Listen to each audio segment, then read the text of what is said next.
See how one member of the Multicultural Center is helping empower women. Find out how signatures on a school ID can make voting easier for students. In sports, a new team is setting up shop at UCF. Nightly news starts now.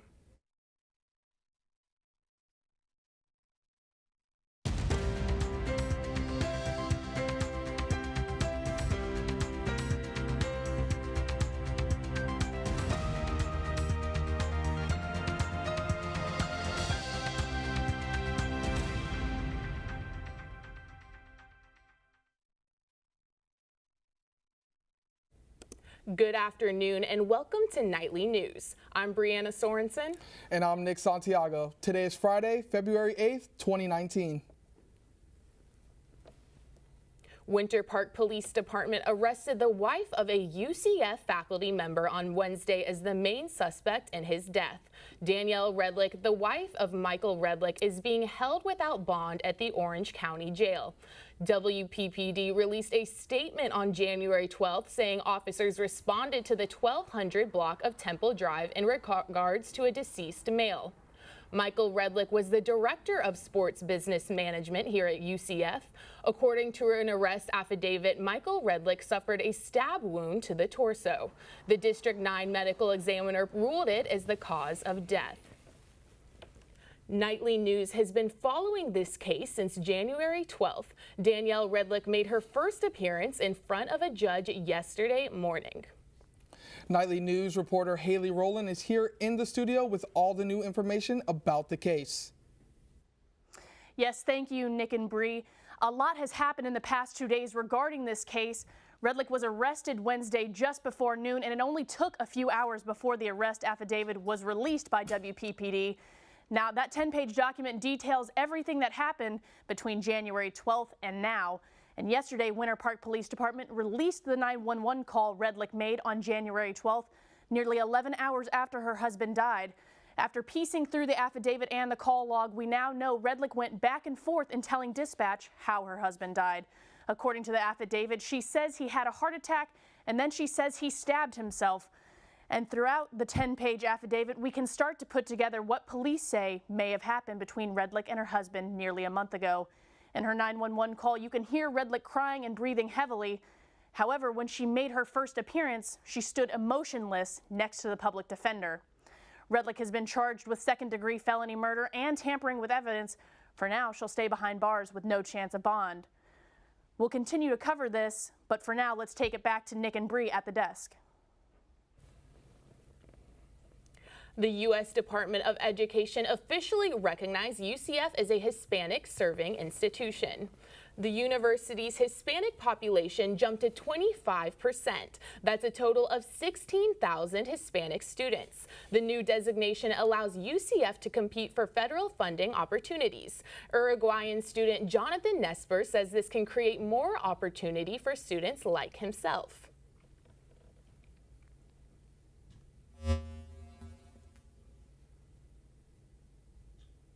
Research and also diversity within academia research, and I've been to a lot of conferences that where they make that the focus of bringing underrepresented groups, whether socioeconomic or benefits.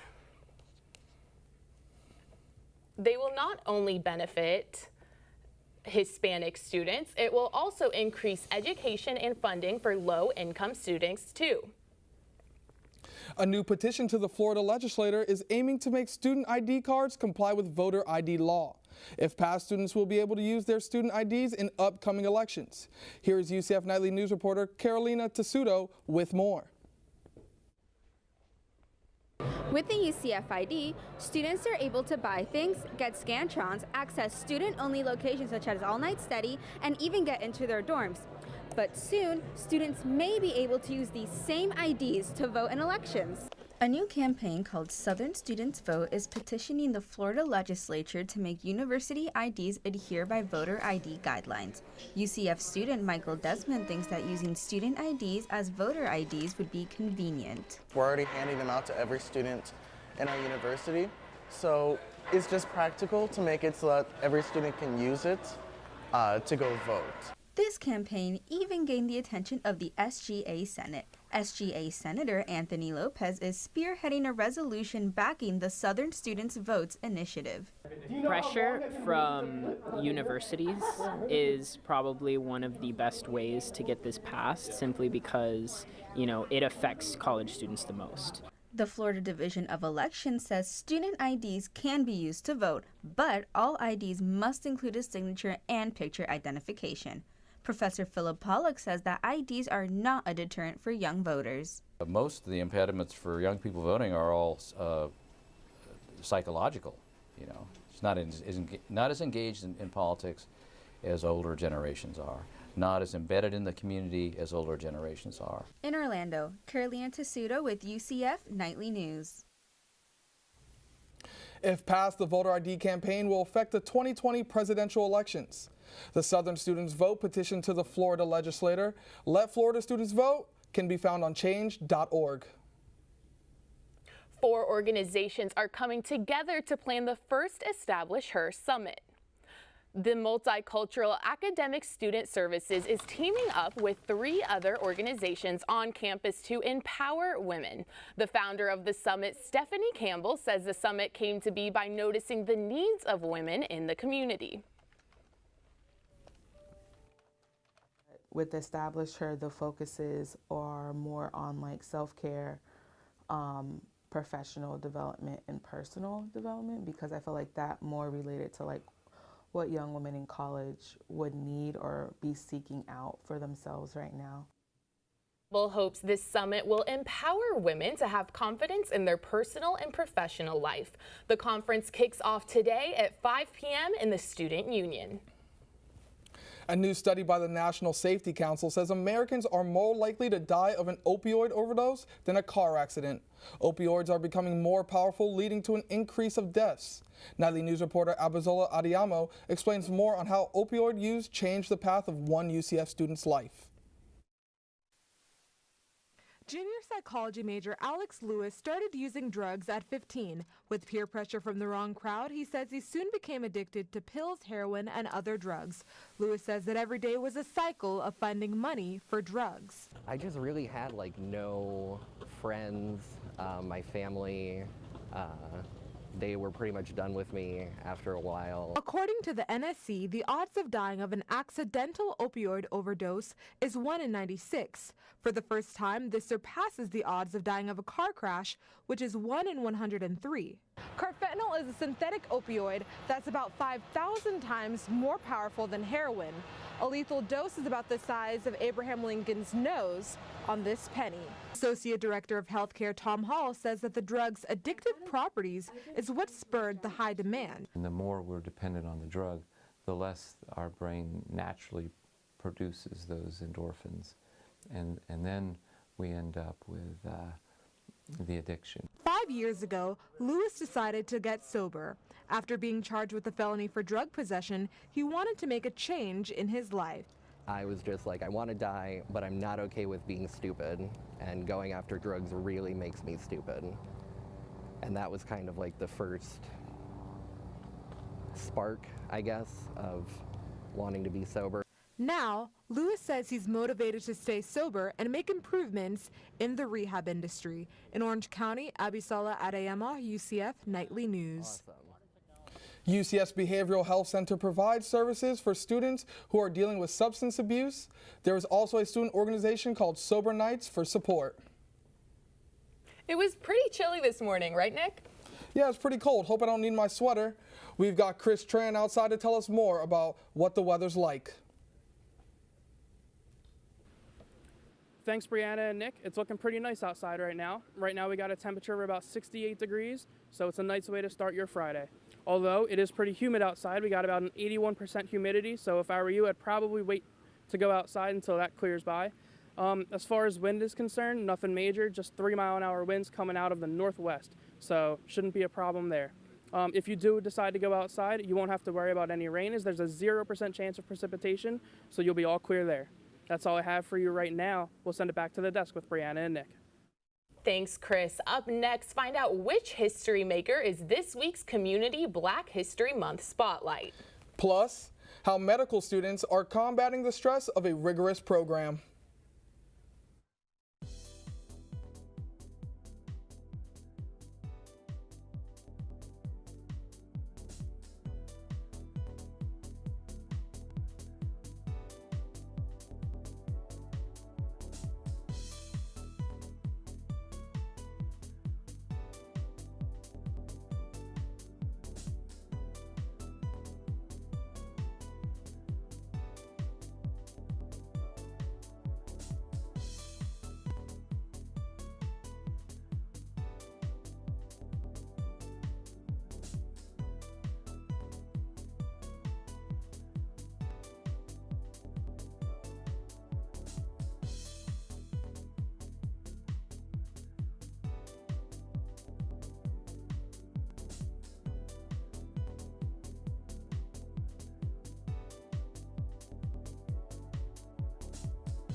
New research shows the students being trained to help you are the most prone to mental health problems. Nightly News reporter Zachary Winicky tells us how UCF is helping its medical students combat pressure and stress. Medical school can be a stressful environment for some students. According to the National Academy of Medicine, those in the medical field are vulnerable to mental health problems. One of the biggest issues is with a syndrome that mimics symptoms of mild depression called burnout. We all have a different story, but we all have our own reasons for pursuing this career path. Then when you get here, you get a little separated from what brought you here because you're just so focused on everyday studying. So the UCF College of Medicine and Dr. Daly are integrating wellness into the experience to combat this. Mental health is now part of the curriculum, and the college offers free counseling. They've even added napping pods to help students rest. And one of the new tools being used by the college is right here behind me, a community garden that will be planted and maintained by medical students. It will then become the spot for a weekly meditation session. All this to promote one of the things that Dr. Daly says is most important for mental health: mindfulness. Turning your attention inward, becoming more self-aware, and sort of accepting kind of your situation and whatever it is that you're feeling, and just sort of accepting it and being present in the moment. And just taking those few minutes each day to slow down and pause really has some really positive benefits for a person's mental health. Daly also says sleeping enough and proper stress management are ways to promote mental health. In the end, a healthier doctor can mean a healthier patient. But I think, certainly when a person's not taking care of their own health and well-being, if that continues to go on for too long, it could interfere with their ability to be effective in treating others. From Lake Nona, Zachary Winicky, UCF Nightly News. If you are a student in need of help or therapy, you can set up an appointment with UCF Counseling and Psychological Services. Find them at their website at caps.sdes.ucf.edu. Last week, Nightly News Black History Month Spotlight honored Mayor Jerry Demings, a man of many firsts. That's right, Brianna Abazola, who is today's history-making spotlight. Thanks, Bria Nick. Today's Black History Month Spotlight focuses on someone who happens to be a UCF graduate, Miss Aramis Ayala, the state attorney for the 9th Judicial Circuit Court of Florida. Ayala is Florida's first black district attorney. Ayala was the lead prosecutor for Markeith Lloyd trial. If you're in the UCF area and eager to learn more about getting involved and being knowledgeable about Black History Month, here are some events to check out. On February 12th, there is a Healing the LGBTQ+ community and pride chats and commons from 2 p.m. to 3 p.m. And on February 14th, the Pegasus Ballroom will host a Love Gala from 7 p.m. to 10 p.m. You can stay up to date with more events and Black History Month spotlights with Nightly News. Have someone you want to recommend? Reach us at our Twitter at UCF Nightly News. And let's get back to Nick and Bree at the desk. Up next, see what the weather is like in the City Beautiful. Plus, a look into a hands-on anatomy lab at Lake Nona.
Physical therapy students teaching medical students?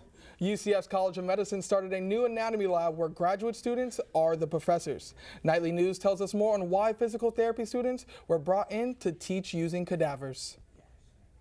The College of Medicine was looking for a new and improved way to teach medical students anatomy. Dr. Daniel Topping came up with the idea to have physical therapy graduate students teach using cadavers. I was fortunate enough to get in touch with my physical therapy faculty colleagues, and they had mentioned that they have some really good TAs with some really good anatomy experience that could help out, and had some time in their busy schedules to help out our students and help our teaching. PT students were chosen because in their field, they get to spend much more time with cadavers. Since they study the body so in depth, they were the perfect candidates for this 16-week lab. Dr. Topping picked 3 physical therapy graduates out of an application pool of 8 to teach his labs. They have a checklist, so with the checklist they have to find certain anatomical landmarks. It may be organs, it may be nerves, arteries, whatever it may be, and from there we will identify all of that. Bali believes it's a win-win for both parties because each has a chance to learn from one another. Medical students like Patrick Cronin feel more comfortable learning from the graduate students. The physical therapy students, and they're extremely involved because they're just ahead of us and just learned everything that we're about to learn, so they're absolute experts on everything that we're about to go through, and so they're tremendous help. In Orlando, Nick Santiago, UCF, Nightly News. This is the first semester the lab is being offered at UCF. Dr. Topping is looking for more fields to collaborate with to further the education of his medical students. It looks like there's some rain coming our way. I hope I don't have to grab my umbrella. Chris, can you tell us what it's looking like for this weekend weather? All right, thanks, Bree and Nick. Thank you for kicking it to me. Let's look at the highs and the lows today in the state of Florida. Up in Tallahassee, we have a high of 72 degrees. As we move over to Jacksonville, we have a high of 80 degrees. Down in Tampa, we have a high of 81. In Orlando, a high of 83. So if you moved all the way down to Miami, you have a high of 78 degrees. So let's move on to our lows. Up in Tallahassee, we have a low of 46 degrees. In Jacksonville, 55. Over in Tampa, a low of 62. In Orlando, a low of 60. And all the way down to Miami, a low of 70. So it's staying nice in Miami all day. And let's move on to our 5-day forecast. So this weekend looks like it could be a little rainy, so let's hope that holds off. Saturday, you're going to have 72 degrees of a high and 62 as a low. On Sunday, it'll get a little warmer with 77 with 61 degrees as a low, but still you have that chance of rain, so hopefully that clears up. Monday looks like it'll be nice and sunny with a high of 82 degrees and a low of 63. There won't be any chance of rain on Monday. Tuesday, you have a high of 83 degrees with a low of 62 with a 40% chance of rain. And on Wednesday, it'll be cloudy, 74 degrees with a low of 58 degrees and 40% and precipitation. So thank you, Bree and Nick. We'll send it back to you. After the break, how UCF softball kicked off their season opener.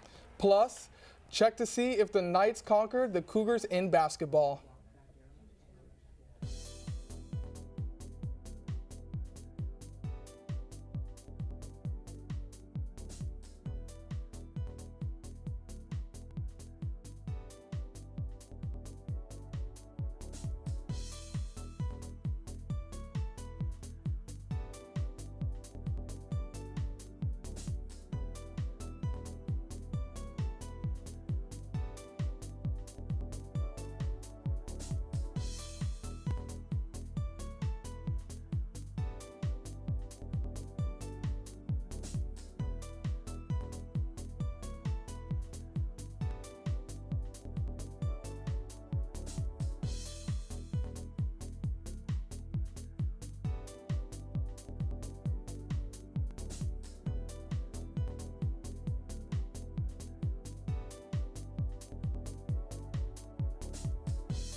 Good afternoon, Knights fans. I'm Tanisha Breidenbach, and let's dive into what's happening with UCF and Orlando sports this week. In early September, a new professional football team was announced to come to the Orlando area. Now, 6 months later, the Knights are not Orlando's only hometown team. Nightly News reporter Brianna Swanson has more on how this inaugural team is making history. On Saturday, football returns to Spectrum Stadium. No, not the Knights. A new team is in town. We get to continue putting great quality football in the bounce house, and we just can't wait to see the party erupt. The Orlando Apollos, a professional football team in the American Alliance of Football League. President of the Apollos, Michael Waddell, says that the team was strategically placed in Orlando. The NFL is in every other major television market except for Orlando. So the Alliance of American Football realizes that. They also see that football is in a growth pattern right now in Greater Orlando. The new league allows former players another chance to lace up their cleats. I got released from Dallas and just it was a lot going through my head, just a long 3 months. And, you know, just getting an opportunity to get the call to come play football. I didn't care where it was, when it was, how much I made. I just wanted to come play. The Orlando Apollos is coached by former Florida great Steve Spurrier. But that's not the only Florida connection. One of the unique aspects about the Apollos is that more than half of the team graduated from Florida colleges, 5 of which are former UCF players that will feel right at home here at the Bounce House. With 29 of our 52 players having played college football in the state of Florida, we have a built-in fan equity. Those fans can come show support on Saturday at 8 p.m. Reporting in Spectrum Stadium, Brianna Sorensen, UCF Nightly News. Fans planning to buy tickets to Saturday's game can visit the Orlando Apollos website, aaf.com. Tickets start at $20 per person. The UCF Knights softball team kicked off their season last night against the Ole Miss Rebels. The Knights fell 3-0 in the first game of the 5-game homestand. UCF pitcher Alea White threw a complete game, while third baseman Tamisha Glover went 2 for 2 at the plate. However, the Knights were unable to put runs up on the board. Ole Miss pitcher Brittany Finney threw 7 shutout innings and drove in one of the Rebels' 3 runs. The Knights are hitting the field again tonight at home against number 21 Minnesota. First pitch is at 7:30 p.m. The Knights suffered their 3rd loss in conference play last night.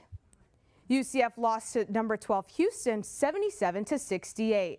The Knights struggled on the glass and at the free throw line, where the team made only 14 of their 27 free throws. The team started off slow in the first half and was down 15 at halftime. In the second half, UCF attempted to come back and even close the Houston lead to 7 points in the final minute.